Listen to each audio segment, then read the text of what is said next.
तर बघा आज आपण रानातल्या भाज्या काढून आणल्यात। इथे आपल्याला फ्रेश बघा भेंडीवरची चमक बघा किती चमक आहे, औषध बिलकुल मारलेलं नाही। मिरच्या पण बघा, मिरच्या पण बघू शकता तुम्ही किती चमक आहे त्याच्यावरती, गावरान मिरच्या। हे आपले गवार आहे, गवार पण चांगले जी कुसवाले आहे ते आहे।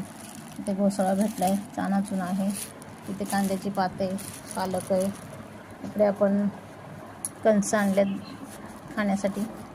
तर अशा प्रकारे आपल्याला बघा रानातला जो मेवा आहे तो आपण काढून आणला। काळी कोहरी पण उद्या काढायची आपल्याला, आणि हे चुटुपुटू जे आहे हे आपल्याला उद्या काढायचं आहे। तर आता मी आजच्या पुरत्याच भाज्या काढल्यात आणि ह्याचं आपल्याला बघा लोणचं बनवायचं आहे।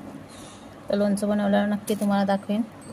तर कसा वाटला छोटासा ब्लॉग तर नक्की सांगा, लाईक करा, कमेंट करा, सबस्क्राईब करा। आता हे सगळं मला